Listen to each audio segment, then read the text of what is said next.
بسم اللہ الرحمن الرحیم۔ السلام علیکم۔ اگر آپ بھی دنیا کی خبروں سے باخبر رہنا چاہتے ہیں تو ہمارے چینل فلائی نیوز کو سبسکرائب کر دیں اور بیل آئیکن کو پریس کر دیں۔ آئے بڑھتے ہیں خبروں کی جانب۔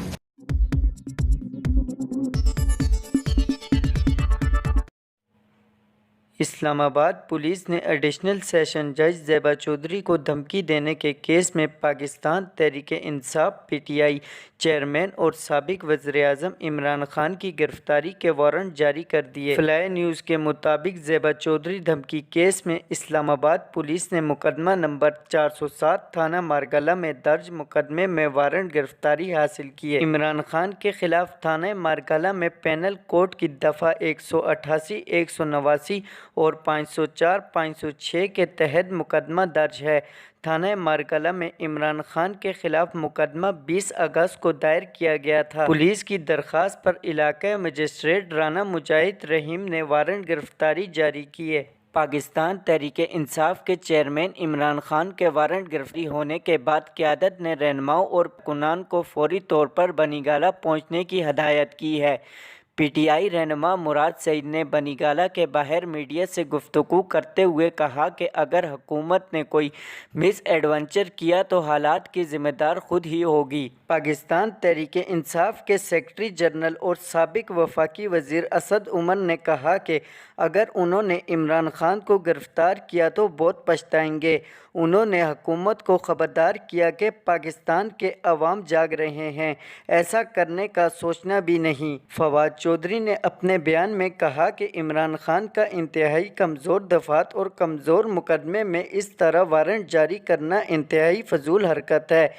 قابل ضمانت دفعات اور ہمکانہ مقدمے کے ذریعے میڈیا کا تماشا لگایا گیا ہے، جس کی کوئی ضرورت نہیں تھی۔ سابق وفاقی وزیر اور پی ٹی آئی کے رہنما مراد سعید نے کہا کہ جس طرح پہلے عمران خان کی گرفتاری کو ناکام بنایا اسی طرح اس بار بھی ناکام بنائیں گے۔ اسلام آباد پولیس نے chairman P T I Imran Khan کے وارنٹ گرفتاری جاری ہونے کے معاملے پر وضاحت دیتے ہوئے کہا ہے کہ وارنٹ گرفتاری ایک قانونی عمل ہے۔